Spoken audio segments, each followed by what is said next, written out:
Hey guys, as you're watching this, we had a little mishap with the audio. So the audio is going to sound a little different from previous videos, but there's so much quality packed in this. Check it out, and hopefully next video the audio will be fixed. It will be. You can trust me. What's up, guys? Welcome back to the channel. I'm Billy Collins. MATJ.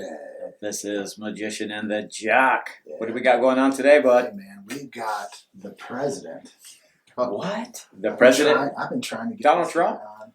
The real president. We're not getting into that though. Oh, okay. Sorry, I was. Don't cancel us. But no, I've been chasing down Mr. James Cummings. Is that what we call it? 6 years now. Because we started our podcast. We started one, Joy Through Growth, years ago. Mr. James Cummings, local legend. Hey, I'm glad to be here, guys. If you'd sent me a picture of this swanky studio, I might have shown up a little quicker, man. This is awesome. Excited to get back together with you. You're talk a little shop. Creative guy. Something like that. Well, creative, not in a like. Yeah, no, I can't draw anything. In the cool entrepreneurial way. Yeah, I like to see the unseen. Yeah. I like to connect dots. I think that's any entrepreneur. Mm-hmm. That's what they're doing. You know, yeah. They're trying to find holes in the marketplace, opportunity. And Billy, had you met? I have not. This is the first time I've been. Yeah, I think our kids might have played basketball one time. My son's not the best basketball player in the world because he's 5'6", but yeah. It's maybe somewhere along the way we've crossed paths. Yeah, it's a small town. Yeah. But you're a lot of people recognize your last name because you owned a law firm for a long time. I did. That was the original gig. Yeah. Criminal defense law. Man. So you want me to kind of unpack that a little bit, or what? Well, how do we do this? We can touch on that, but I mean, I think what's really interesting about you've always been entrepreneurial, but I remember you were talking about a book you were reading and how it flipped a light bulb went off in your head. Yeah, it did. And you ended up selling your practice. So maybe because you were very successful and. Yeah, so obviously, graduated law school and got into law. Went to work for a big Carolina, right? Went to undergrad at Carolina, then Okay. went to law school at Campbell, and graduated in 2001 and went to work for a big law firm. Did you come up with Campbell's mascot? The Fighting Camels? The Campbell Camels. I did not, but it doesn't seem like they spent a lot of time. They needed they really did. There was not much creativity. But if you're in Bowie's Creek, There's really, it explains a lot. That place sells itself. I tell people that my time at Campbell was the absence of excuses. Oh, man. So when I went to school at Carolina, I didn't have great grades, so I needed excuses. Well, I had a bunch of them. Then when I went to law school at Campbell, I didn't have any excuses. Like the homework was the most exciting part. Nothing to do. There was nothing to blame poor performance on. So I had to step up my game and actually, study a little bit because I didn't have the bars or the ladies or the nightlife or the sporting. You were events. focused on the bar, not the bar. I didn't have any of that to blame it. So anyway, graduated from Campbell and went to work for a big corporate firm, and that was not going to ever be my gig. One, because it wasn't in Carteret County, and I knew I always wanted to get back. So came back here and got into criminal law and got my own firm going. But somewhere along the way, right in the beginning, I did read Robert Kiyosaki's book. Was it Rich Dad Poor Dad? I think the story is actually in Cash Flow Quadrant. Got it. And it's the story of the. You want me to tell the story, or you want me to? Yeah, we talked about it earlier, but I could edit myself in just reading it. Put you in a big chair and then with the smoke. Yeah, it's really a story that the themes are the value of time and then what you're spending your time doing. But it's the story of a well running dry in a village, and the shaman of the village going to two individuals and asking them to solve the problem. And one does what a lot of people do when they're presented with a problem: immediate action. Picked up a bucket, went to the river, brought back the water, sold the water. Yep. And did really well with that for a while, selling his time. And then the other gentleman disappeared, doesn't come back for 6 years, but when he comes back, he's built a pipe. He's gone and gotten financing, and he's organized a construction company, and he's figured out the best way to get the water from the river to the village so he can sell his water cheaper because he's not selling his time. And so, and then the story ends by saying, ask yourself every morning when you wake up, are you hauling buckets or are you building a pipe? And that story just kind of whacked me over the head as a lawyer because I don't That's care how like the most you're selling your time because it's. I don't care how successful you are as a lawyer. Inevitably, you are selling your time, and we only have so much of it. So, I became entranced with the idea of starting anything where I wasn't selling my time. How early on when did you read that in relation to starting your own firm? Yeah. I think I read it right when I graduated law school. I mean, so I was even though that story was burned into my mind, I was selling time right away, and I think because starting out, your money is worth more than your time. When you're starting, you'll take work, and then eventually. And we all have to grind. I mean, when we look back at all of our, I mean, there's always going to be a period of grinding. That 10,000 hours, whatever it is. I mean, there's no shortcut there. Every entrepreneur's got their grinding story where they were just putting in the work. Yeah. And so for me, that was certainly that period of time when. So really, the seminal year for us was in 2009. My wife and I, we opened our first 3 Great Clips with my partner. Well, so fast forward, when you said, "Hey, I want to start building a pipeline," you immediately looked into it. So I went to work. So everyone needs a mentor too. So as far as the criminal law game, I went to work for a guy named Roger Crow who taught me how to be a criminal lawyer. But in 2009, I was ready to spread my wings. That was a good economic time. It was awesome. So that year, no bubble busting there. Yeah, man. Haircut, yeah. So three Great Clips in 2009, and we started our own law firm. Now, what made you think of a Great Clips? That's a whole nother story. Well, funny. Remember we were playing golf, and you were wearing a Great Clips hat, and I was like, "Man, you really like that story." Like, they give great haircuts. A whole bunch of I was like. I thought you were a raving fan of Great Clips. It's like, man, it's just wearing the brand. Really likes it. It's a guy that just really likes his haircut so much he's wearing a hat. Jeez. He's to cover it up. Just in case. But we, I don't even know where we are, but so you started the firm right around the same time, opening 3 Great Clips. I did, and that was probably that all-in grind moment for me. Is I don't know how many hours I was working a week, but where the days started. And we had 2 little kids that were like 3, 4, 5 years old, so.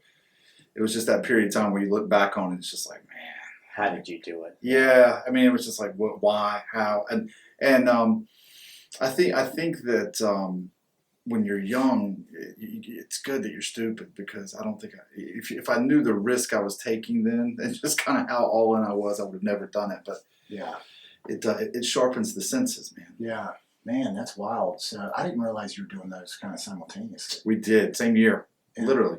So the idea, like, obviously your law firm, it's billable hours, you're doing, there are settlements and things like that too, but.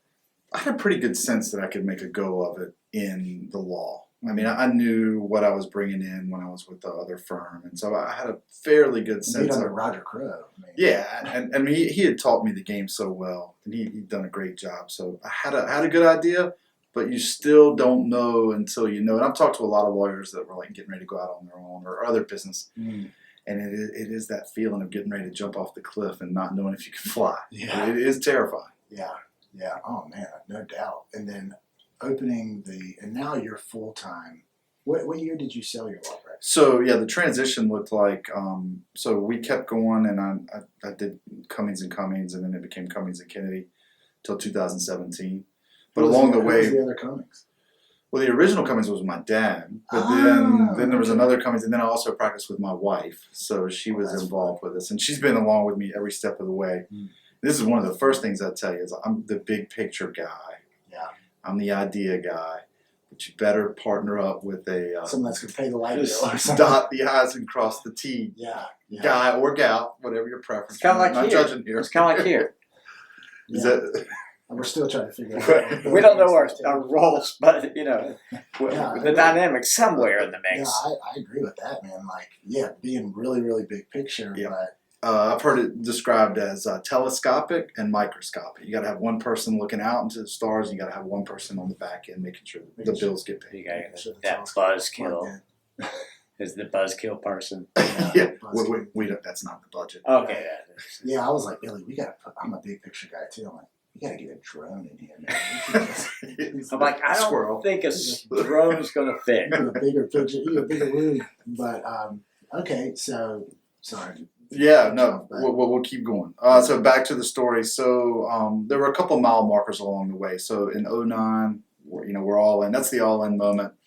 Next 3 years are a blur. I'm pretty bad at owning Great Clips. I'm okay at running a law firm, but so we're making it. The bills are getting paid. Da da da da. Yeah. But in 2012, we had an opportunity to buy 12 more salons down in Wilmington, and that really was the all in. Because debt will cause you to focus in ways that you never knew you needed to focus. Yeah. And so we went in with that, and we were able to kind of grind through that. The economy was doing better than it was in '09. Yeah. And then in 2017, we got another opportunity to buy another 26. Yeah, 15. Well, at that point, it was around 12. 20. We'd opened up some more, so then we got another 26 in Tennessee, Nashville and Bowling, Nashville, Tennessee, Bowling Green, Kentucky. So about 2017, around 46, 47 salons. That was the point where I said, okay, I'm not going to sell my time anymore. Yeah. And so decided to sell the law firm. I don't know how you would have the time to sell at that point. Yeah, I mean, it's even funny. though you had a partner. It's So many people in town have come up to me and, are you still practicing law? Da da da da. I tell them, haven't handled a case since 2017. So it's one that's funny, how the slow word travels. But two, I would have, people would, well, why would you ever give that up? And I would try to explain to them, well, imagine this. If you have one business where you have 3 employees and you have another business where you have 475, where should you spend your time? And what's the difference there? So, it's harder to see the franchise thing, and I'd obviously put my name out with the criminal firm as much as I can. And being a lawyer, it's kind of like being a former NFL player. It's a high status job in like society, right? Like, oh, he's a lawyer. Yeah, especially when you own your own law firm. Yeah, it is. And then obviously when you're a criminal lawyer, you're trying to pimp your name out there as much as you can, working with the mob to get as much business as you can. So I spent a lot of time, trying to get my name out there, and then you go to Walmart and everybody knows you at Walmart, and then you don't want to go to Walmart anymore. Yeah. Well, speaking of Walmart, you were with Walmart for 20 years, yeah. But no, I remember. So I saw it like, hey, you like Great Clips? And they're like, no, I own like 50 of them or whatever. And I was like, and I was still really, I was not out of the league a whole long time.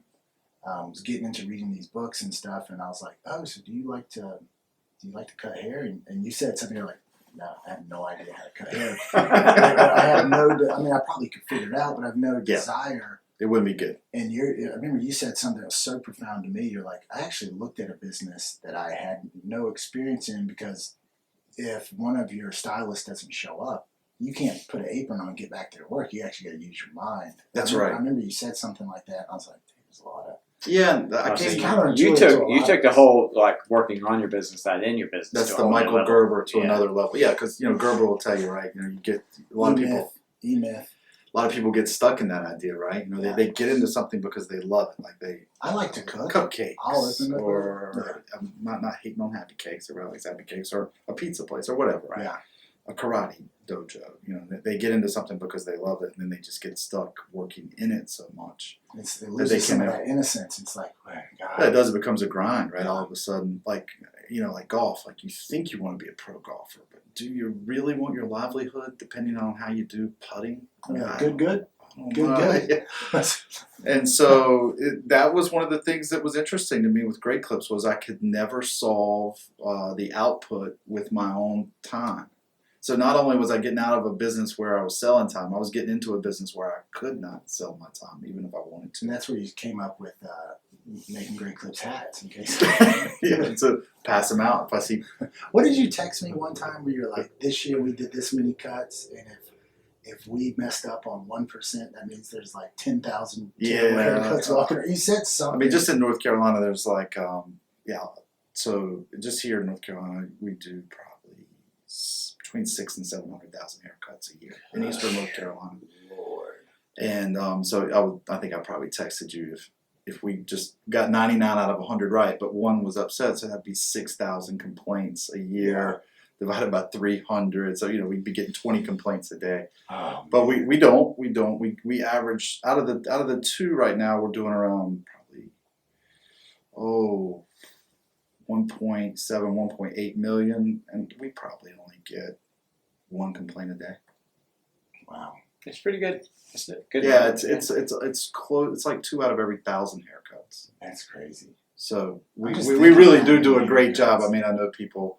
Great Clips does it. Our stylists are amazingly talented, and they Yeah. really do a great job day in and day out. And with COVID, it's been an interesting time to be in the hair business. I was gonna bring that up because Yeah. you were on. I had the Matt Dot show for a while on Mhm. Talk Radio, and I remember this was I think like 2 or 3 months into COVID or some maybe 2 months into it. I'm like, James, come on, man, let's see.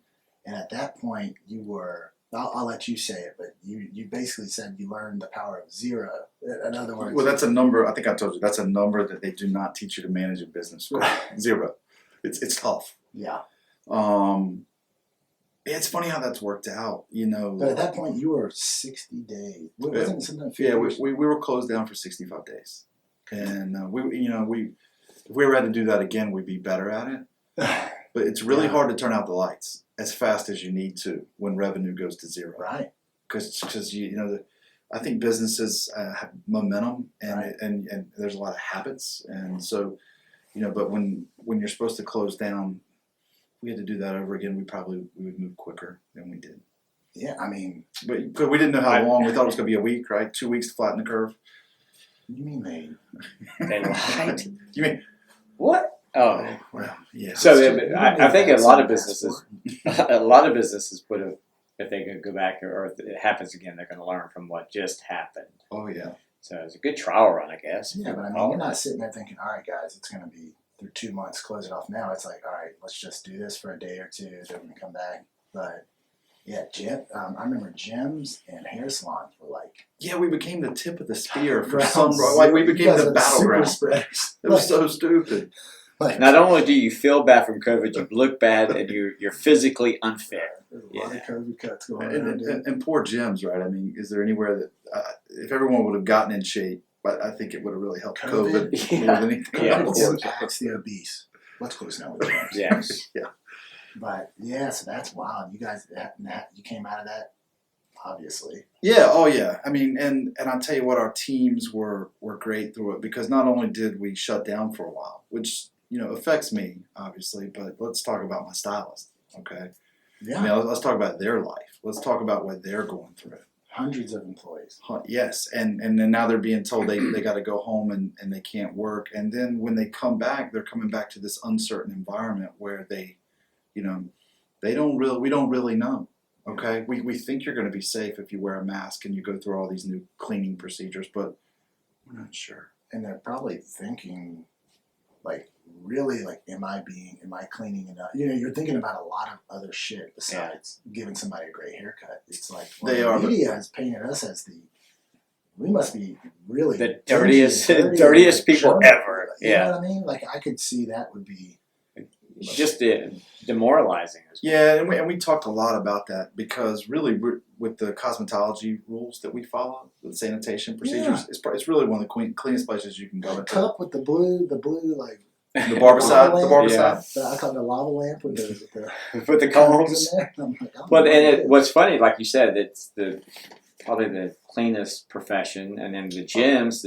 I mean, I work at a gym in the morning, and we're constantly clean, Yeah, it's a structured and environment. it's always been that way. It was interesting, but I think that I don't know why haircuts became the tip of the spear or the battleground. I think it was because it was an easy analogy, like you can wait to get your haircut. Yeah. It just kind of became. Unless you're Nancy You can Pelosi. shake. Well, exactly, and but we pushed through that, and then when we came back, I think the one thing that surprised me was just how resilient our teams were. Our staff was amazing because we asked them to jump through all kinds of additional hoops. Like number one, no lobby, right? I mean, we're a walk-in haircut shop, and now we have no lobby. I mean, just think about that. Hey, that cuts down your clientele quite. It cuts down. I mean, we all think of like the barbershop when people are hanging out, and I mean, it's a. But so we environment. came up with this position, the hair traffic controller, where That's beautiful. we'd meet you at the front door, we'd get your phone number, and we'd text you when we were ready for you to come in or get you to use the app. That's brilliant. And then tons of cleaning procedures. But one of the things that I learned now that I have some perspective on it is how fast you can change when you have to. Necessity. You know, I look back at the, I mean, you know, we probably implemented 60, 70 operational changes that if we were in normal times would have taken us years because, you know, we didn't think we could do it. But we did it all right away and did it seamlessly because we had to. And so there's lessons there that I probably still haven't learned. But it helps. The other thing is, and you and I have talked about this a lot, Matt, it really was time to cash in on your culture. And that's what I wanted to go into because you better have culture. You talk to you for 5 minutes. You're. And we'll talk about culture. You like the money making stuff. You're brilliant with that, but you're like, man, let me tell you about the culture. So you were actually the franchiser of the year, right? Yep. With Great Clips. I was back What's in. The name of your organization? But I got a question before we get into that because that's a whole different realm of stuff. You started Great Clips, have no idea, or didn't start, but you got the franchise. Yeah, not a damn thing. Nothing. Not a damn thing. So was it? Just put a ball. Do they? How did you know how to run it? I mean, did they have classes for you? I guess franchises, or you just kind of learned. Well, first of all, I didn't tell you about those years 2009, 10, 11. We were terrible franchisees. I mean, I am unapologetic about how bad we probably were in the beginning. I mean, I could probably show you the P&Ls and you would go, y'all weren't good. When you say a bad franchise, you're not giving bad haircuts, but the behind the scenes. Yeah, not the haircuts. I'm just talking about the business system behind it. As far as we didn't really know where we should be, productivity, cuts per hour, wait times. We weren't great at our internal education as far as teaching the cutting system, customer service skills. We didn't have any of the back end support. So really, when I talk about my Great Clips business, there's what goes on in the four walls of the salon. Okay. Mm-hmm. Operationally, that's pretty tight. That's going to be dictated by corporate and the franchise system. Yeah. But then I consider a separate business on top of that runs each one of those salons, that's responsible for instilling the culture under each one of those rooftops. And that's really my business challenge is when you have 21 different locations, you're going to have 21 different stores, 21 different cultures, and doing the best you can to harmonize. And you don't want to micromanage them. You don't want to, but at the same time, you can't have 21 different routines going Again, on. you can't solve any problems with your time. You can't be everywhere, so you have to think it through. Rely heavily on your management, your support staff. Training and development, great people, culture. Which over and over. You're, Patrick Keneally over at Chick-fil-A does a great job with that. That's incredible. Yeah. I mean, and you can feel it. You can feel it when you walk in. You? Just everything. You can tell. It's like a well-oiled machine. If for a fast food restaurant, if someone says, "Yeah, I work at Chick-fil-A," you're like, "Oh man, that's awesome," because they have leadership class like courses. Yeah. I mean, it's versus someone saying, "Yeah, I flip burgers at McDonald's." It's night and day. And they get high school kids. They get high school kids that Yeah, these are kids that I've known these kids since they were 7 or 8, and then I'd show up at Chick-fil-A and it'd be my pleasure to serve you at the window, and I'm like, I know you. Wow. Wow. How did Pat Keneally do that? Yeah. So is that now Great Clips? I wouldn't think in the same vein as a Chick-fil-A in terms of development and stuff, but you really. I mean, well, we try. We're into people. We think that's the secret, and you gotta. One of our things is help them grow or watch them go, and so we try that. We do everything we can. That one of our, we've talked about joy through growth, but one of our core values now is grow and learn, and that's it. No matter how long you're with us, whether it's a week, 2 weeks, 3 years, 5 years, 8 years, the rest of your career, we want to make you better than when you got there, and we want to make sure the whole time there that you're growing in some capacity. It doesn't even necessarily have to be technical with haircut skills. Like you could be getting healthier, or you could be losing weight, or you could be reading a book, or you could be saving money for the first time, or we just want to help you grow because we truly believe one of my core business principles is at the end of the year, just take all your people. And if you help your people grow 10%, they're 10% better at the end of the year. In any way, your business will be 10% bigger.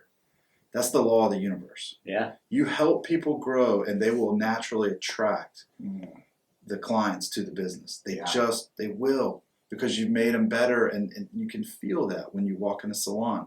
You can almost blindfold me and take me into one of my salons, and I can almost tell you where we are because you can feel it. You can feel a warm and inviting culture where people genuinely care about helping you, feel better about the way you look. I mean, that would be kind of creepy if he blindfolded. I think we're in. Why is this guy? Is this guy going to cut hair? What's going on? I don't want. Walking them in. That's really cool. There's one of the complaints. You were with another massive franchise, Walmart. Yeah.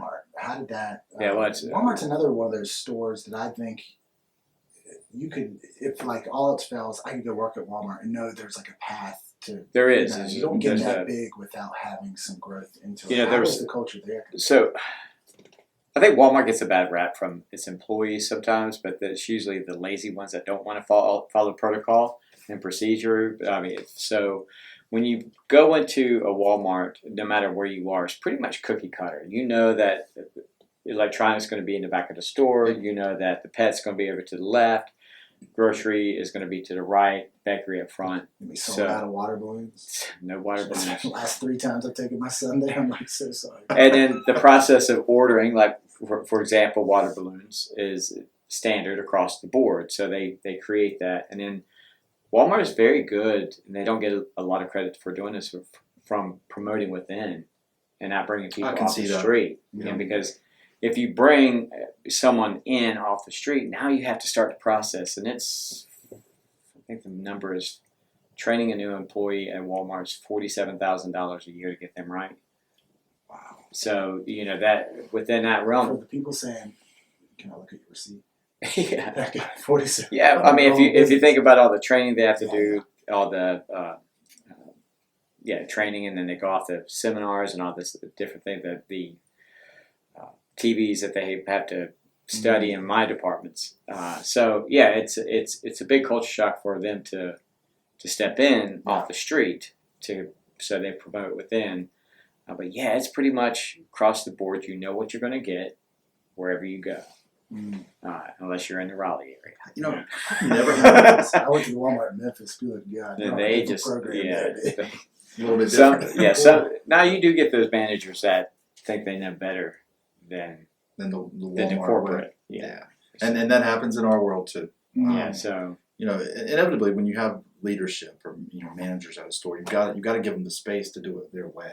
You give them a framework, but ultimately leadership is something that's a little bit personal. And it's funny that this came up because I was listening to Seth Godin today, and he said that managers work for them. They have a procedure. They're not there to create. Managers are there to apply the procedures from what is handed down to them.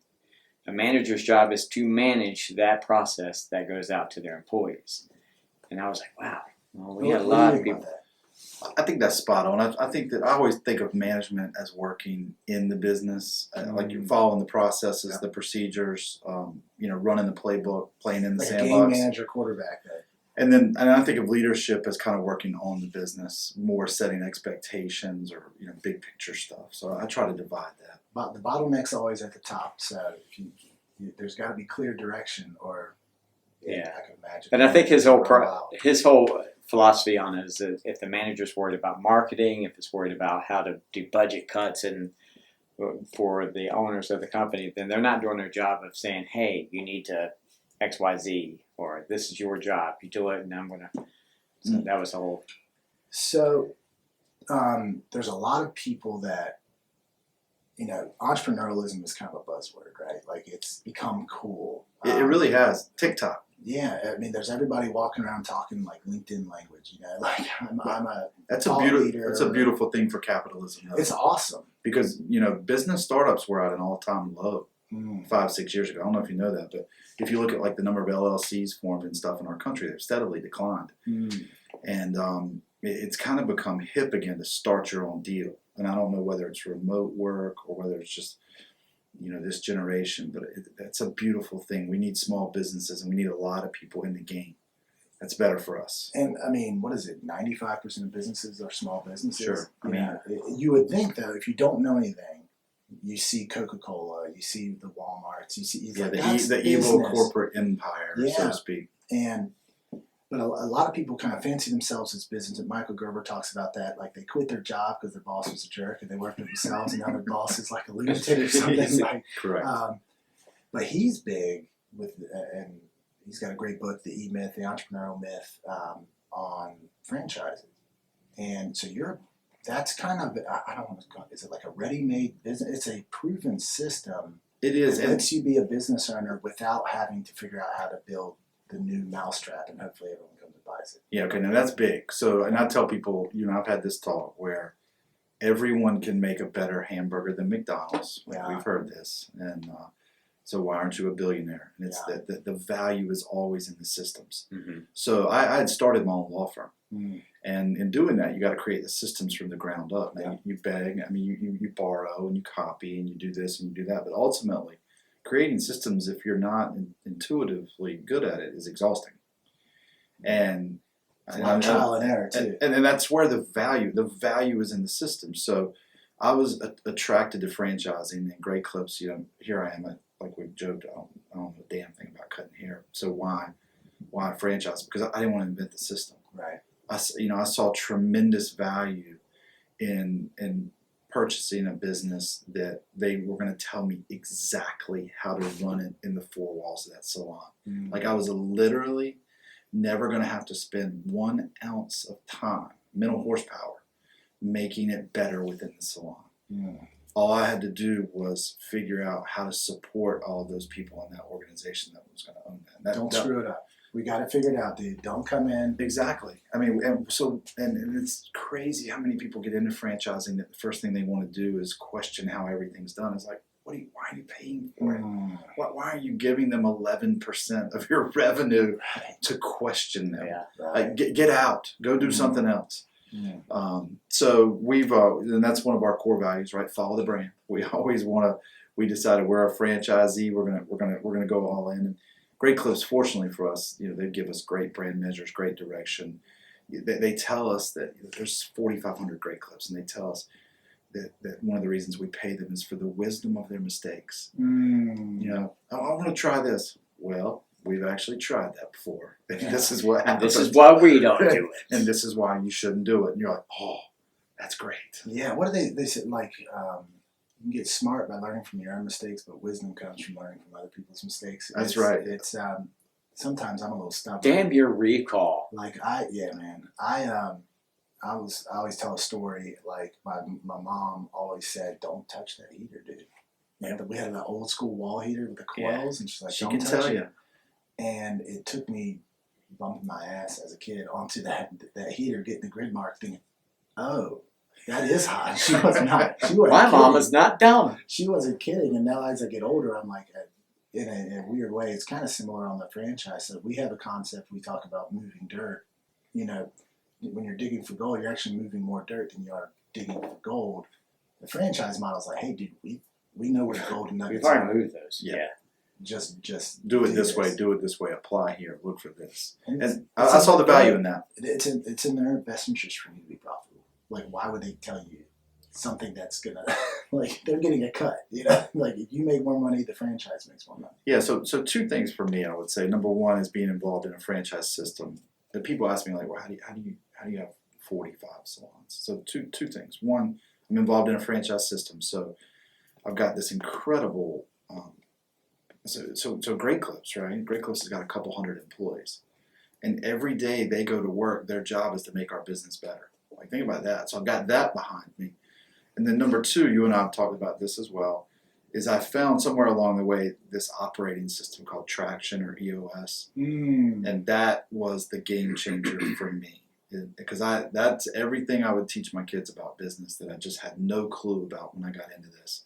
But I found that, and we've become a disciple to that process. So how does that didn't replace what Great Clips? No. That actually runs the business Great that operates all of the salons, so to speak. So it's a business operating system. When you were terrible franchisers. Yeah. What do we need to get better at? So things like make sure you have core values, or there's a thing called a VTO, Vision Traction Organizer. So 10-year plan, 3-year plan, 1-year plan. What are you working on this quarter? What are you working on this week? What are your core values? What's your core focus? Who's your customer? What's your unique competitive advantage? What are the issues that are stopping you from getting where you want to go? Taking all of that and kind of organizing that, teaching you how to meet on a weekly basis, how often you meet, who's in the meeting, the structure of the meeting, all these things that until you know, you don't know, and you just screw it up. You just have a lot of businesses are going through that now with people having to be working from home, and they're like, it's almost become, hey, all right, let's have a team Zoom meeting. I got something I want to tell you about that. We'll get into that. As an aside, I'll tell you, the millennials that are demanding to work from home, they are killing their potential revenue. Because if I own a company and you demand to work from home, why do I care where your home is? If you're not going to grace me with your physical presence and your energy, do I care if your couch is in Liberia, right, or in Newport? Yeah, that's true. I mean, you want to talk about "Read the World is Flat" by Thomas Friedman? Okay. Read that one, and essentially, just trust me on this. Over the next 20 years, watch what happens to knowledge work that can be outsourced horizontally across the internet.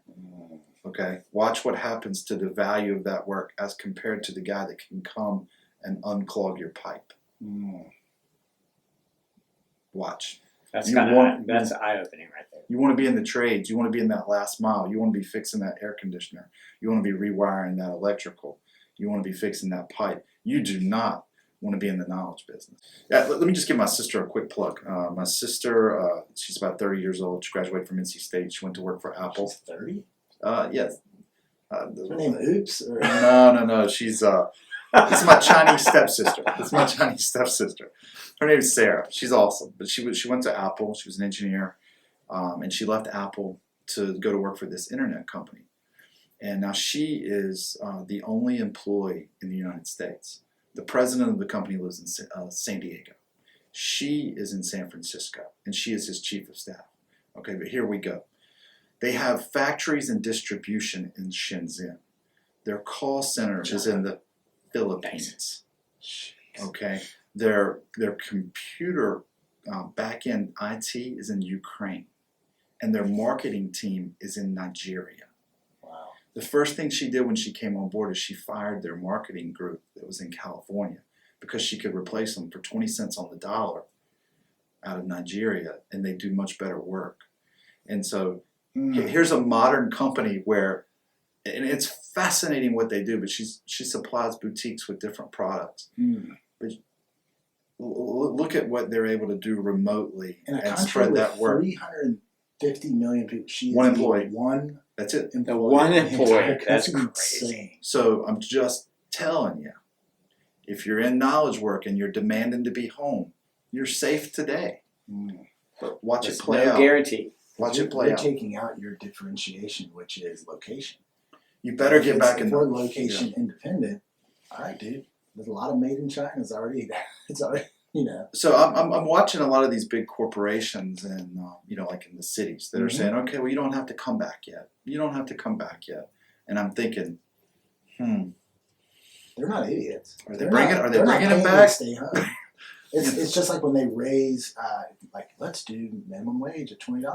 All right, well, you're going to be hitting touchscreens at, there's Wawa up north. It's all touchscreen. You don't talk to anybody. That's They're funny. going to replace those entry level. So getting back, talking about the Walmart and the minimum wage and all that fun stuff, Walmart had, they kind of caved to the media at that about 7 years ago, where the media was like, they don't pay their employees enough. Yeah, I remember that. Which was garbage if you're in them. And then, so what did Walmart do? They said, okay, we're going to raise everybody's pay. Walmart's not dumb.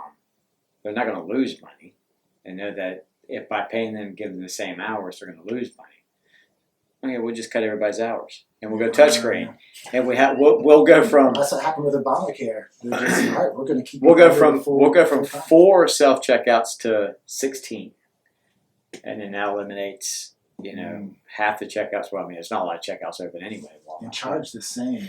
It's brilliant. Yeah, it's there. And then now, if you look, there's 1 or 2 people in the department where it used to be 4 to 5 people.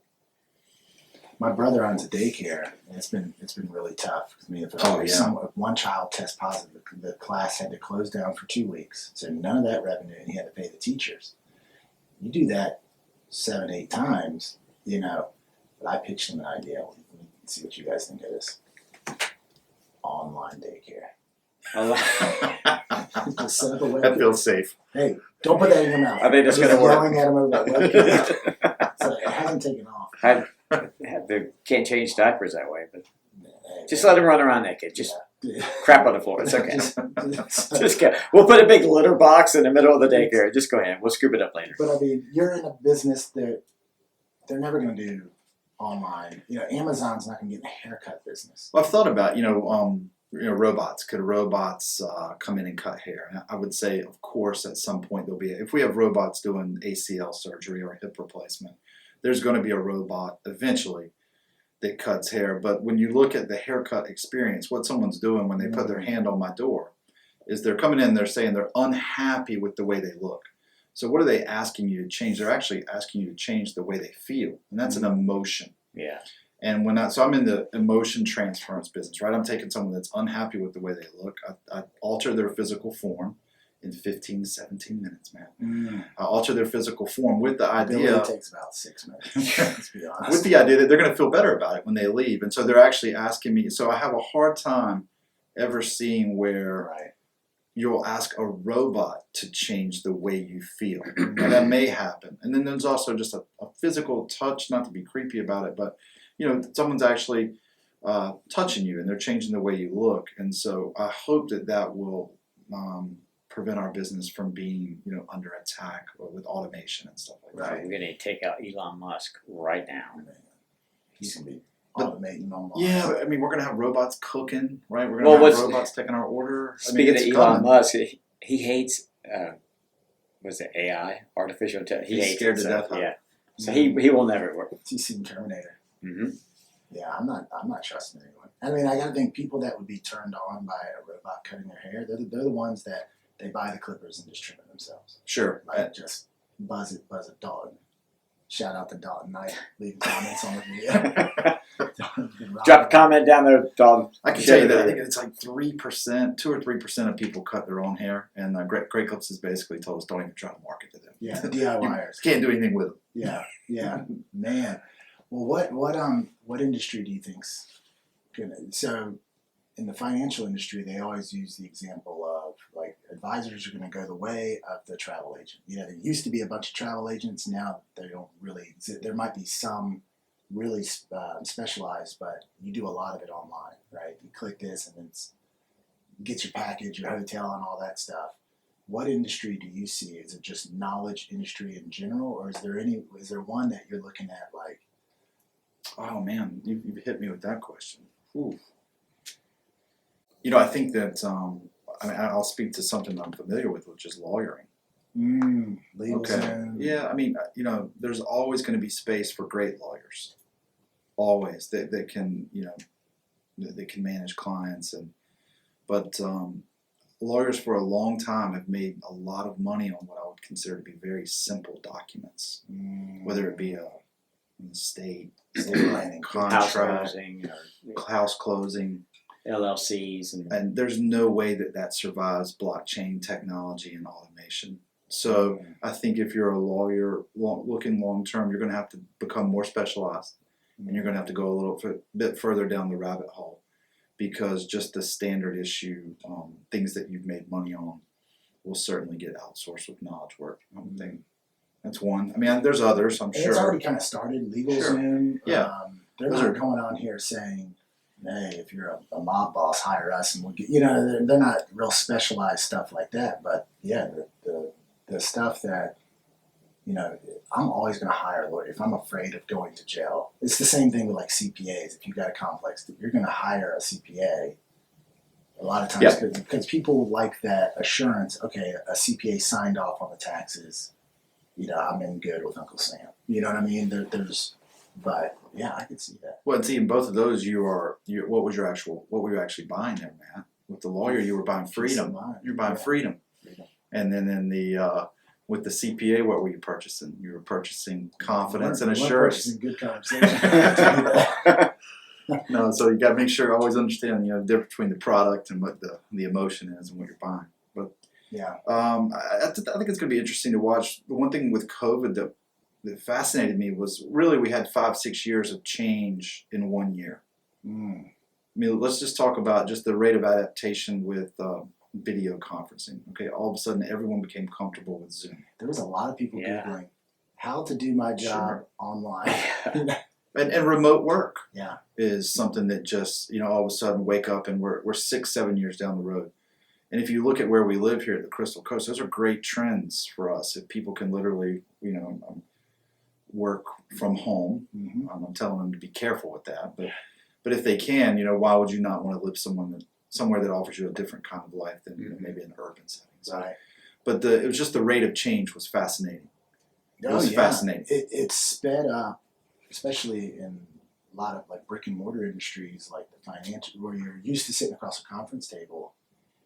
A lot of these guys have been trying to push for, like, hey, just do the meeting from your house. We can do the exact same thing. It's so much more efficient. Well, now it's like, hey, legally we have to. You know what I mean? It forced it, and a lot of clients got comfortable with it. And they're like, hey, this isn't that scary.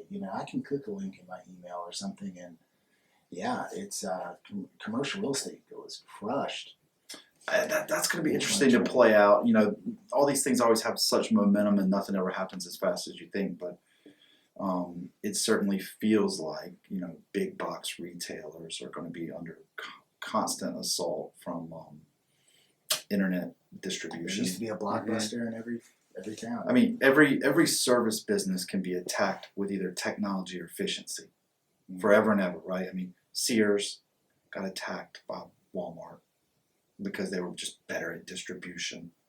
They they put the technology into their kind of supply chain stuff. They drove prices down. They just crushed them. And then Amazon started really hammering on Walmart, right? And how did they do it? Well, what's your prediction on Walmart? I think Walmart's pivoted just in time, and I think they're gonna. They have the unique competitive advantage of having real estate everywhere. They can. I mean, literally, Walmart's close to everybody. Every road leads to Walmart. There's a Walmart grocery in Newport, North Carolina. That's how you know. But they were close. But they really went all in with their internet, and to me, it appears like they pulled it off. Yeah, it's funny that you say that about the real estate, because now Amazon's they're kind of behind the 8 ball, having to build these distributions. Well, Walmart's already got, just in North Carolina, I think there's 8 huge distribution from. And now that Walmart's delivering to your house, I've actually could not be more impressed how quickly Walmart pivoted and how fast they've done it. I mean, it's nice when the government says you don't have to shut your doors. I showed at the Lowe's like 2 weeks into the pandemic. Lowe's, the line, I'm like, I'm starting to think I know who's behind this whole thing with Lowe's. It was like the opening of Star Wars, dude. There were so many people there. Yeah, talk to me about the end of the pandemic, right? I was sitting around the other day and I was thinking about, okay, let's talk about who made money in COVID. It's not over. Let's talk about that. Who makes money if COVID is still around? Okay. All right. News media, their ratings were at an all-time high. Okay, so they benefit. Amazon, all of your social media companies. Record profits because everyone was home on their phone, so they benefit. And then obviously public health's getting more money thrown at it than ever before. So who exactly is going to say, you know what? Who at the table of COVID is ready to raise their hand and say this is over? When all of them, the social media algorithms and the news and the companies behind it, when they're all making more money with COVID, it's just hard to see it. They're not in any rush to end it. No, there's going to be a lot of variance. Well, I mean, if you see what just happened in Australia, a lot of the truckers are like, no, we're done with this. Because, if the truck stop, you mentioned Walmart's got the largest trucking company in the country is Walmart. A lot of people don't know that. You see how many trucks there are out there. If the truck drivers are just like, no, we're not, if 10% of the truck drivers just say, we're not doing that. Like, you can't force us to drive these trucks. That's what's going on in Australia right now. It's not really getting covered, but that'll change things pretty quick. But yeah, no, I'm with you. I've read somewhere there was like one guy worth 50 or 100 billion. Now there's 12 or something. Like there was before and after the pandemic. And a lot of that money was shifted away from small business to, or even away from brick and mortar, you could argue, towards, I mean, did you see how many more people became comfortable shopping on Amazon during COVID? You want to talk about rate of change? My wife has no problem doing that, dude. If I see another one of those damn boxes on my front door. Yeah, we should be in the cardboard box business, man. Here's your shovel right there. Yeah. But, yeah, right. I mean, it's just hard to imagine it ending quick when definitely accelerated because people that tell us about it make more money. Slowly getting into it, but now it's like your only choice. Yep. And you find out it's more efficient. You're like, this is pretty awesome. And it's funny, we were talking before we got on air about how they immediately attacked Joe Rogan for coming out saying, "Oh, I beat COVID in 3 days. It's not that bad. I just took this, and this." He said, "Modern methods." Yeah. And everyone's like, "Why? He's an idiot." It is a weird time, but I think people are waking up to it. They're starting to see like everyone has like a cause. You know, there's always like save the whales off of whatever. Save the whale is a big one, but a lot of people that are pushing that, it doesn't impact them one way or the other, right? They're nowhere near the coast, and it's just they want something. Is when it hits close to home, like stay home, save lives, stay home, save lives, and then your business is shut down. You're like, oh shit, I don't like this stay home shit. It turns out everyone's job is pretty essential to themselves. Well, that's one thing we've noticed with the Delta variant, because I'm tracking how many of my employees have had COVID, and more have had COVID recently than had it even back in 2020. Mm-hmm. It's been interesting to watch it, but the response has been completely different this time. The baseline response in 2020, obviously people I think were more afraid, was stay home, stay safe. Okay, and that's bad. That's bad for my business because it interrupts the haircut cycle, and you'd be amazed at how many people came to see us at the end of 2020 that hadn't gotten a haircut in a year, or 8 months or 9 months. I mean, it'd be amazing. Like Encino Man when they dug him out of the floor. Yeah. So, but fast forward to this go round with the Delta variant, the baseline response is put on a mask. I don't think if we're unified in anything now, I think it's that no one wants to go back to a lockdown or a shutdown. Everyone recognizes in hindsight that was a bad idea that didn't work. And so I do think, even though the media loves to cover that, which divides us, I think we are almost all unified now that we ain't doing that again. Yeah, it doesn't matter what party you're part of, what your belief is. I think everybody's on the same page with that. Yeah, we're not going to lock down again. I think people have different ideas of what safe is, whether it's wearing a mask or. And I always tell, because we have people come into our salon that wear masks. Sometimes they do and they don't. But I tell you never know what's going on in their life. You don't know whether they're immunocompromised or they've lost a loved one to COVID. We don't know their personal story. But if they come in and they're wearing a mask, we simply mirror their behavior. If they've got on a mask, I'll ask my stylist to put on a mask because we want to. That's the level that they feel comfortable at. Yeah, the comfort level. Yeah, and they're coming to give you money. So they've graced us with their business and they trust us. So it's just an easy decision for us to make. Okay, so we just got through some good doom and gloom. Yeah. Sorry about that, boys. That's okay. It's all right. Stay home, stay safe. Wear a mask. Well, it's a big. It's a good job.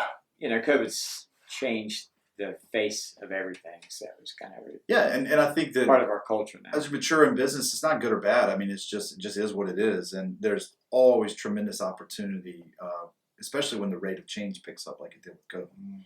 So they're looking for leaders, like absolutely, and things that we took for granted, like I can't wait to go to a football game this fall and actually be around people that are cheering. Yeah, and the fish is the last person to know that they're underwater, right? And who would have ever thought that just being in a big crowd cheering on your favorite football team would be something that you'd lose for a while? Well, East Carolina's always been ahead of the curve because they've been social distancing there for like 3 years, 10% capacity.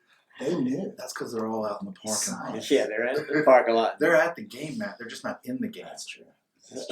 But it kind of goes to the American way of adapting to certain situations. And we've adapted as business owners so quickly and not really faltered as much as I think the media wanted small business to falter. That's the beauty of capitalism, right? Yeah. I mean, we just innovate right around the problem. I mean, if you look at restaurants, what they've overcome. I I mean, their product spoils. Like they lost everything those 65 days, and then they got to get back up to speed. Yeah. But you look around and okay, all right, well, restaurants, they may only be open 4 or 5 days a week. They may have shrunk their hours. They may have changed the way they order. They may have less people on the floor, but they're not going away. I mean, they're surviving. And that's you think Chick-fil-A's ever going to, I mean, they put in another drive-through. They were expanding the one in Moorhead, the double drive-through. I think I heard somewhere there. Wow. Going inside. That's a sore subject with Keneally. You might want to bring that up with him. But their revenue, they can do more business. They can do more business without having the inside open. No doubt. Because they're solely focused on getting people through that drive-through. Yeah, man. And it's amazing. Well, it's that turn and burn, and now if you open the lobby now you got people, you got to clean. You're dealing with bathrooms. You're dealing with drink refills. You're dealing with Bojangles on Newport. 29 minutes for like a cheddar butter. Yeah, insane. No hurry, dude. But I'm sure he's dealing with labor problems like all of us are. Yeah. So we kind of touched a little bit on culture. I'm a hairstylist, right? Yep. I just want to cut hair. I'm not here to learn about the cash flow quadrant. I'm not here. I want to be a hairstylist, right? And then I come work with Great Clips, or in my head, maybe Great Clips and Cost Cut. There's all these, or I could open that. I can rent a booth at this, mom and pop shop. Sure. Right. How do you take that person and then mold them into, because you described a lot of how you help your employees and haven't said a damn thing about helping them cut their hair. Yeah, I mean, so obviously anyone that goes into the hairstyling business, they have a love. Crazy. They have a love for it. Her name Holly. I'm sorry. Tammy. Red-haired Tammy. Every rumor, everything you've heard about hairstylists being crazy is true. That's right. And I love every one of you if you see this. I love all of you. And being a criminal defense attorney wholly prepared me for working with hairstylists. They're awesome. My stats. Yeah, so that that's a given, right? They want to help people feel better about the way they look. So I tell a couple of stories. Number one is, I believe that when God is creating you, he goes through the supermarket of talent, and he's got a basket, and he's pushing that basket through the supermarket when he's creating you. And he may give you a little pound of funny, and he may give you 2 bags of creativity, and then he may put in your cart a little bit of honesty, and then he may give you a little bit of teamwork, and then he may give you a little bit of this and a little bit of that, and then he checks you out and he sends you out into the world. But ultimately, all of us have a little bit different combination. We're all great at some things. We're good at some things. We're okay at some things, and we're bad at some things. And all I ask when you come to work with us at McGray is just bring your talent to the table. Whatever it is that you are good at. Are you great at technically, like teaching other people? Are you good at teamwork? Are you good at showing empathy? Are you good at taking care of people that are going through a hard time? Are you great at celebrations? Are you funny? God gave you talent. It's in your basket. And all I'm asking you is just to bring your best self to us. Help us. Help us by becoming the best version of you. Help us become the best version of yourself. Commit to that. Whatever you are. And that's the thing. Whatever you are. Right behind us now, be great at what you're good at. Take that next step. And one way you can be great at what you're good at is you can come to an organization like mine, where if you're good at something, yay. But then if you bring it to my team, all of a sudden you're helping 175 people. And then you're great. That's called leverage. I'm run through the wall right now. So it sounds great, but a lot of that can be abstract. There's a lot of people sitting around like, for Shaquille O'Neal, he knew. Like, he's 7 feet, right? Yeah, no one taught him to be 7 foot. No one taught me to have 2% body fat. Like, it's just been that. God skipped right over or that beautiful head of hair. He skipped right over that shopping center place. He's like, body fat now. Definition, yeah, dude. Ripped, Lego hair, self-confidence, assuredness. Yep. All in your basket. He is very humble. But there's a baseline of talent they have to have. They have to be able to. Yeah, there is. Cut hair. I mean, But how do you pull out the other stuff? Are you doing any of the Colby tests we talked about? So in our organization, we've got a leadership ladder, or really it's an opportunity map. It's something we borrowed. And Is that part of that traction stuff you're talking about? It is, but really it's a visual that we use with people if they want to grow within our organization. And really with us, it's 2 tracks. There's a leadership track where we will help you become a better leader. So you can become a stylist, an assistant manager, a manager, a general manager, kind of move up the leadership ladder. And then the other track that we find where people really want to grow is our education track.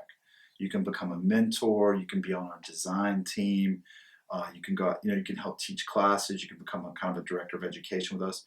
Those are the 2 areas that we really want to see people grow within our company. So either, and what I say too with the leadership stuff, well, a lot of times, people, they get into becoming a hairstylist because they want to help people feel better about the way they look, but that has nothing to do with leadership. Right. So, we're taking people that are technical with the hair and then trying to turn them into leaders in a salon. And the business mistake we've made over and over again is the best hairstylist. That's the one you think you want to promote to manager. But those are mutually exclusive skills. Yeah. Being great at cutting hair and leading a team of 6 to 8 people, totally different.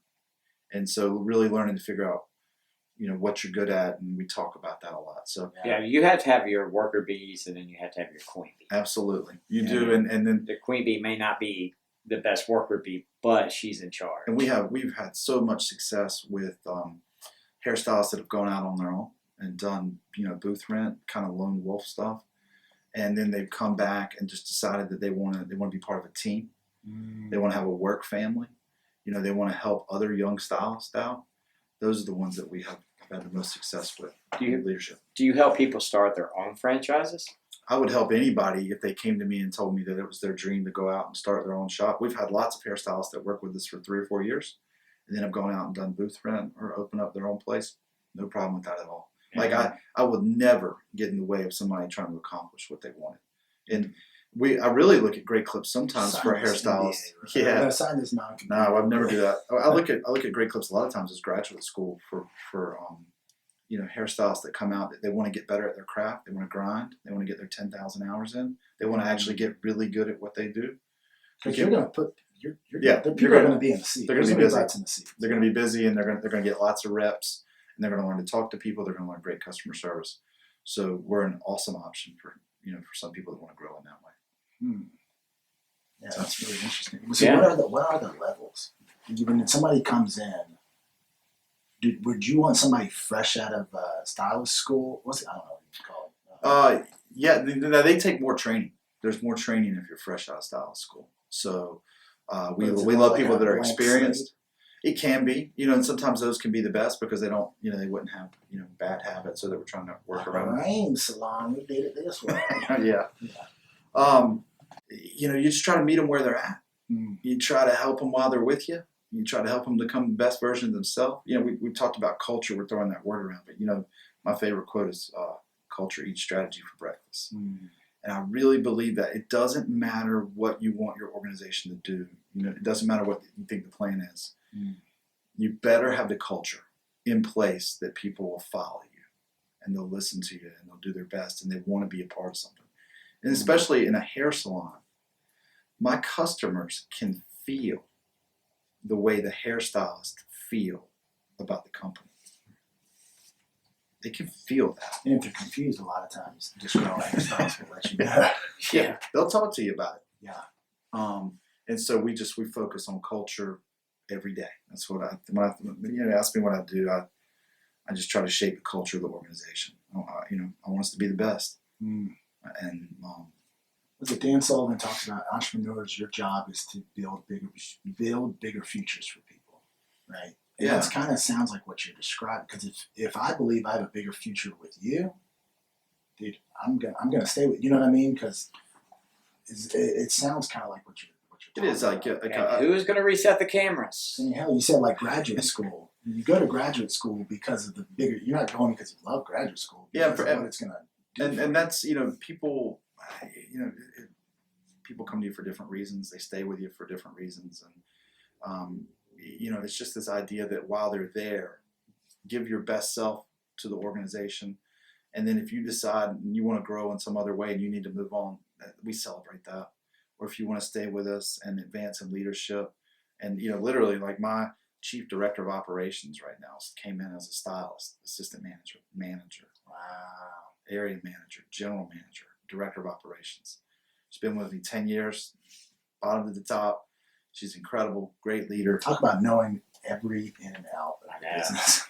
Yeah, I was a grunt, and now and it's a beautiful thing because people will call and, you know, they'll you know, they may try to say this or that, and she'll go, no, that's not how it goes. I've been there. Yeah, and those people are gold because they're like, you haven't done anything that I haven't seen. Yeah, they see right I've through been in the bullshit. trenches all the way to the top. So Yeah, nice try. how long you been in the hair business now? Since 2009. Yeah, and yesterday was our 9-year anniversary of buying the 12 salons in Wilmington. Yesterday was 9 years. That was all That's in. when you truly were all in. That was called debt. You know, all of a sudden, we owed enough money. desperation, David, whatever this is D we fun. could. When you get in enough debt, I promise you, you will focus. This has to work. Yeah, there is no other option. Yeah. So not 12. How many years from now? It was 9. It was nine years. September 1st, Oh, 2012. I'm like 20 years. That was when we bought the Yeah, 12. gotcha, So that took us from like 3 to 15, and then we've just kind of been going from there. So with that being said, it seems like you're a big advocate of time. I know I am because I think that's the most precious thing. You can't buy it, can't get it back. Yeah. Do you find yourself having more time than prior, or is it just Because you're a franchise or just success leverage? story, right? What does it look like now? Yeah, are you leveraging? You know what? I own my time. Meaning I can do what I want. Right. But And that's a big difference from being It selling is. your time. well, when I was a lawyer, I was told where I had to be. Mm. If I took a case, then the court was going to tell me, you know, on May 24th at 9 o'clock, you have to be here for a hearing, or you have to be here for a deposition. So I was told, you know, and so I do own my time, and then I get to, by and large, I get to construct it. But as far as the amount of time that I work, it's not any less. Has it changed? No. You're still grinding. I mean, it's I don't work as much as I did in 2012, 2013, 2014.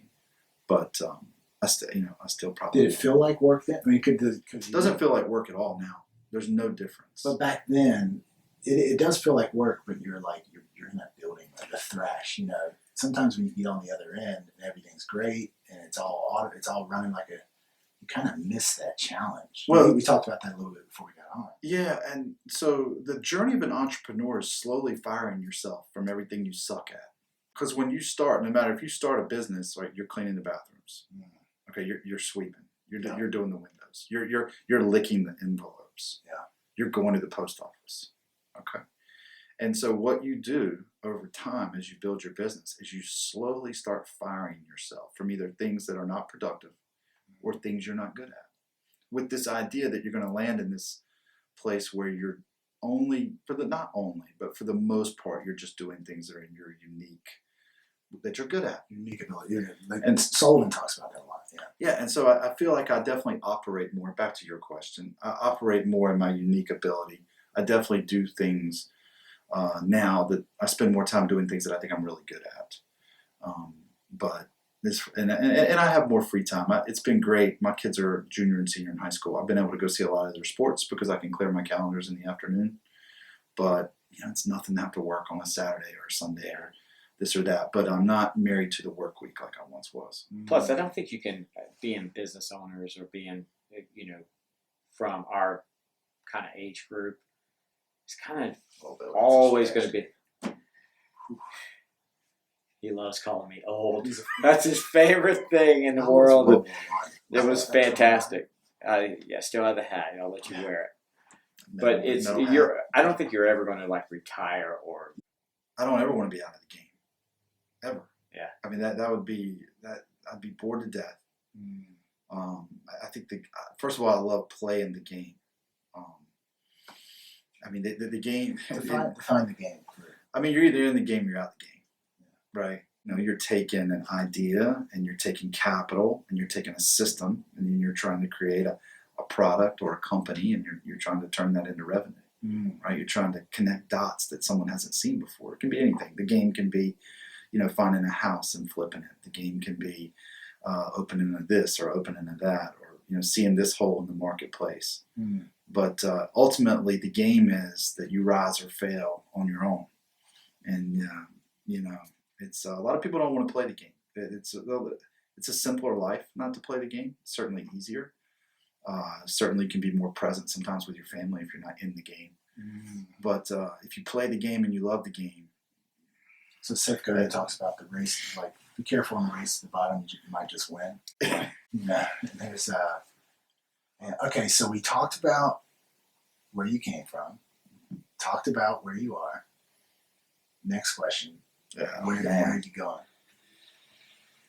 Well, I think that Great Clips is always going to, at least for the foreseeable future, it's always going to be a part of what we do. We're trying to, back to the Kiyosaki story that we started with, Matt. This idea of constructing a pipe.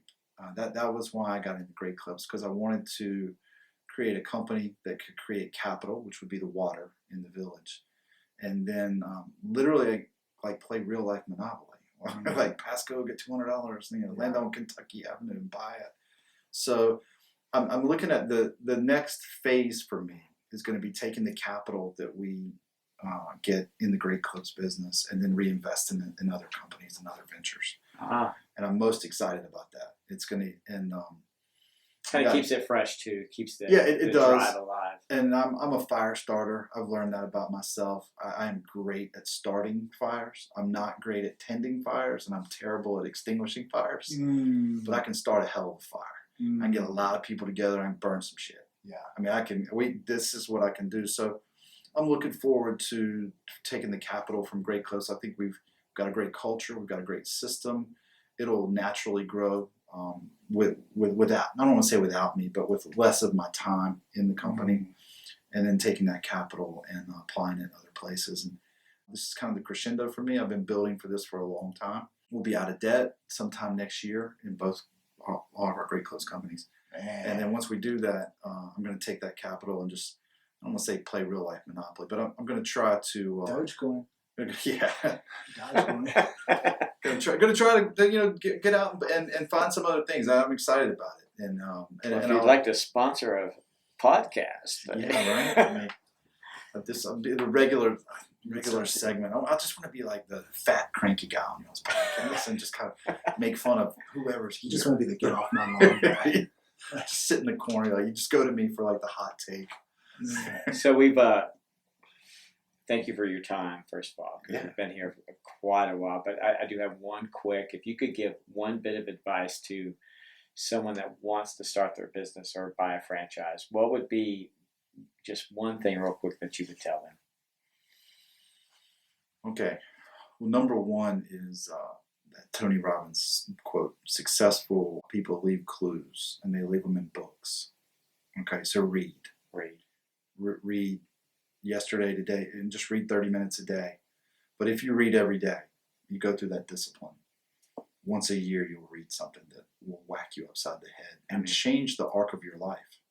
Warren Buffett reads five hours a day. But really, it'll smack you upside the head. We've all had those moments of that thing we read. And it just has to be the right piece of information at the right time. The book that hit me is not going to hit you or hit him. Right. And that's why we have to read all the time, because ultimately it just gets matched up. And I would credit everything I've done in business to probably something I read in a book that probably changed the way I thought. So I would say read. That would be number one. Number two, I think that everyone that goes into business underestimates the value of a great system. I don't even know that all of them understand it. Like we walk into Walmart and they just see the products on the shelf, or they, you walk, like local business, like Friendly Market, right? I mean, that business is killing it. Matt and Mindy are killing it over there. And I know how much work they put into their back end systems and their recipes and they are working all the time to make it feel very simple when you walk in there. So if you want to get in business, make sure you have a very good understanding of the difference, as Gerber says, between working on the business and in the business. And if you're going to sell your time, which you do in the beginning, because remember, you do everything, slowly start firing yourself as fast as you can so that you can work on your business, because that's That's really that's the secret. That's Speaking of reading Millionaire Fastlane, they talk about that, like how NJ DeMarco. Yeah, most of us trade 5 days to get 2 off on the weekend, and then it's like everyone wants to be an entrepreneur. It's like the reality is when you become an entrepreneur, you're trading 7 days for no days off initially, and then you slowly are firing yourself. Mm-hmm. You know, I think if people say, "Oh, I just want a lot of free time," if they take that attitude and run a business, like, No, I would say that if you're working a job and Right. you quit and you become an entrepreneur, you should probably anticipate doubling the amount of time you work for a while. Yeah, And probably your income going down. 100%. But and that's, yes, there can be a financial payoff in the end, but just do it. You gotta love the game. You gotta love the idea of being able to lose it all and just kind of being okay with it. Kiyosaki said, "Get your first bankruptcy." Just go and knock that baby out. Yeah, and I tell people one of the other things is, do it when you're young. It doesn't hurt. I've used this analogy before, but it doesn't hurt as much when you fall down snow skiing if you learn when you're 4. But you try to learn how to snow ski when you're 37, and all of a sudden, it hurts. I think the same thing's with business. I think if you fail at business in your 20s or your 30s, it really gives a shit. Yeah. I mean, does it really matter? It's very true. If you go bankrupt at 27? What did Cuban say? You just got to be right the last time. Yeah. So just go ahead, just get out there and just screw that stuff up. And because what happens out in life is that you get out and you make mistakes, and what the wisdom of your mistakes, creates discernment, and all of a sudden you become much better at decision making. And when you become better at decision making, that starts to pay off. Compound effect. Yeah, but we get these. We're taught in this education system that you got to get 98% right. That's stupid. Yeah. You only got to get about 57% right. I mean, you can. About 300 in the Hall of Fame. And if you knew undercover how bad some really successful people were at running their business, like if you could see, and maybe some people can't see, that guy's an idiot. There's no. It's not talent.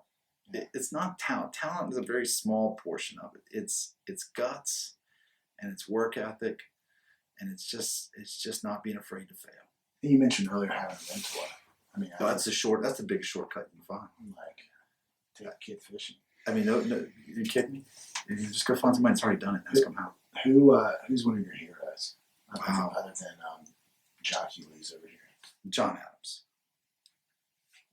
John Adams he bifurcated for years. He not only did he lead the revolution, and it was Adams. He was a fire pistol. I mean, he's the one giving the speeches. He's behind the scenes. But at the same time, he had the courage to defend the redcoats that murdered at the Boston Massacre, that shot the Boston citizens that threw bricks out. So he had the courage to stand up and defend the indefensible at the same time that he was igniting a revolution, because he believed in law and order and a better country. And so Adams, I don't think he gets the credit. He wasn't the poet that Jefferson was. He's got alcohol. Yeah, he wasn't. The history books have been a little kinder to him lately, but anybody that can stoke a revolution but at the same time defend soldiers on the other side, that's a dude. Man. I just got done watching that series Turn. Oh, yeah. So good. I cried. That last episode, I cried. Yeah. I just thought, like, how nuts. Like, we're on the back end of it. Oh, they put it all on the line for us, didn't they? Yeah. I mean, it's either win or die. 100%. In the Game of Thrones, you either win or you die. Man, Well, that's interesting. This has been fantastic. I'm fired up. I am too. I'm motivated. Thank you so much for checking out the video. We want to thank James for coming in as well. Absolutely, man. Like Matt said in the very beginning of the video, I didn't do so hot with the audio. I apologize about that. I didn't notice it, so. We felt like it was really good stuff and wanted for you to see it. So do us a big favor. Go ahead and hit the subscribe button. Hit that notification bell. Smash the like button. And we will see you on the next video. Peace.